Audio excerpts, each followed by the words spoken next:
Ya, memang konflik Rempang ini nampaknya memang sedikit sulit untuk kemudian dilakukan secara musyawarah begitu ya. Tapi kita coba akan dalami hal ini, apa sebenarnya duduk perkara dari kasus ini dan juga bagaimana kondisinya saat ini. Sudah tergabung bersama kami di studio TV One, sudah ada Prof. Juanda, ini Guru Besar Hukum Tata Negara dari Universitas Bayangkara. Selamat pagi, Prof. Selamat pagi. Assalamualaikum warahmatullahi wabarakatuh. Waalaikumsalam warahmatullahi wabarakatuh. Dan juga sudah terhubung melalui sambungan Zoom, sudah ada Bapak Taba Iskandar, Ketua Badan Kehormatan DPRD Provinsi Kepulauan Riau. Selamat pagi, Pak Taba. Assalamualaikum.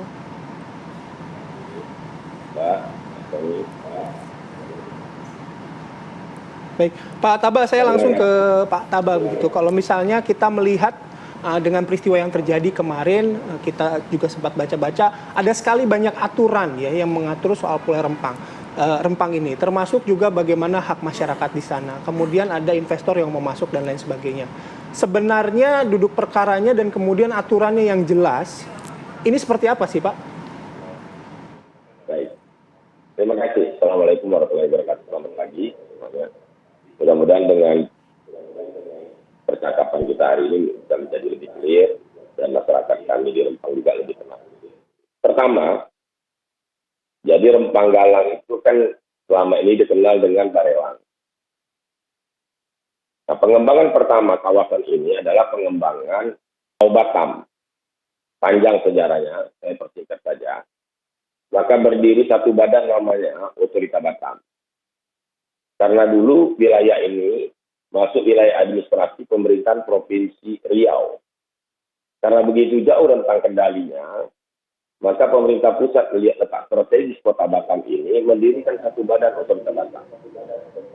Yang terakhir dipegang Profesor Dr. Habibie selaku Menteri. Dan pada era reformasi dipimpin oleh Kepala Otorita Batam. Dan sekarang Batam itu adalah otorita itu yang sekarang bernama Badan Pengusahaan BP Batam, berbentuk BLU, Kementerian Keuangan, Badan Layanan Umum. Nah, mereka sejak awal, Otorita Batam mempunyai hak pengelolaan lahan di Kota Batam. Maka dilakukan pembebasan di Kota Batam, mainlandnya Pulau Batam.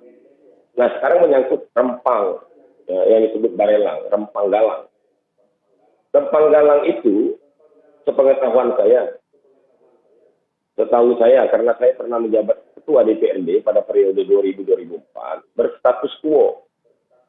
Karena Undang-Undang 2299 menyatakan sebenarnya pertanahan itu kewenangan daerah otonom. Tapi faktanya sampai detik ini, daerah otonom tidak mempunyai kewenangan terhadap tanah, terhadap pertanahan. Nah, waktu itu pemerintah Kota Batam mengklaim mereka punya kewenangan, tetapi tidak bisa dilakukan. Otorita Batam mengklaim juga bahwa wilayah kerja mereka masuk Rempang. Maka pemerintah pusat menetapkan status quo. Jadi pada tahun 2004, dan sepengetahuan saya sampai sekarang, itu status quo sebenarnya. Nah, di situ ada hutan lindung, hutan produksi, dan sejak lama sudah bermukim masyarakat di sana. Ada penduduk di situ.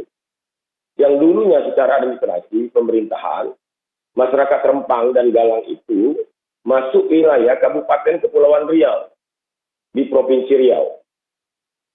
Sebelum bergabung pada tahun 2000 dengan pemerintahan Kota Batam secara otonom. Artinya, penduduk di sana sudah lama sekali bermukim, malah jauh sebelum kemerdekaan kita itu masuk wilayah administrasi pemerintahan Kerajaan Riau Lingga.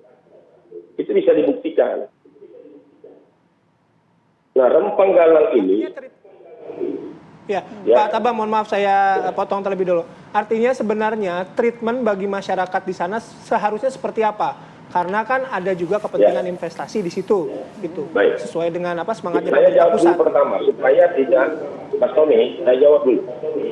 Pertama ya, statement saya, bisa saya katakan mewakili masyarakat Rempang. Masyarakat Rempang tidak anti investasi. Itu catat baik-baik. Supaya tidak berbenturan seakan-akan aspirasi yang disampaikan masyarakat ini menolak investasi. Dudukkan dulu. Masyarakat tidak anti investasi. Sangat mendukung. Tapi tolong dihargai hak mereka dan diperlakukan secara adil.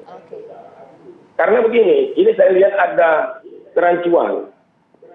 Saya lanjutkan bahwa Rempang Galang itu, terutama Rempangnya, karena status quo-nya, dan sekarang diklaim oleh otorita Batam atau BP Batam selaku pemegang HPL, ditelantarkan, dibiarkan saja masyarakat luar masuk menggarap lahan di sana. Nah, masyarakat tempatan ada di situ. Sekarang perlakuannya yang dilakukan oleh pemerintah menyamakan seluruh pendatang atau penggarap lahan di Rempang itu dengan penduduk. Jadi intinya masyarakat menolak, masyarakat asli sana menolak masyarakat tempatan yang turun-temurun di sana untuk direlokasi di luar itu. Mata pencarian mereka kan nelayan. Jadi perlakuannya harus berbeda dengan penggarap iya, atau penggarap yang tidak punya hak secara hukum mendiami daerah Rempang.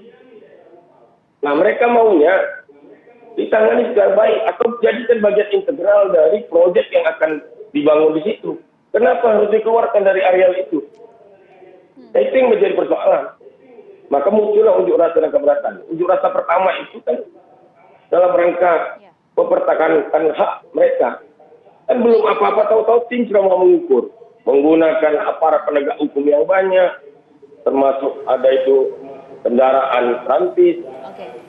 Nah, mereka bisa apa selain Artinya menghadang caranya jalan? Pak Tabay ya yang kemudian disoroti ya? Kenapa? Iya, ini kan Artinya caranya yang di sini disoroti ya? Ya, satu.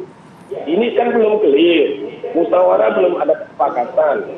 Pemerintah pertama menawarkan direlokasi mendapat kapling 200. Dinaikkan jadi 500. Ini yang tidak diterima oleh masyarakat. Mereka itu penduduk. Beda dengan ada orang, masyarakat lain, menggarap di daerah Rempang. Ini disamakan saja. Oke. Itu persoalannya, mereka kan sudah dari Baik, dulu. bisa Masa ditangkap, Pak setelah Tabay. bergabung dengan pemerintah Republik Indonesia mereka ditiadakan.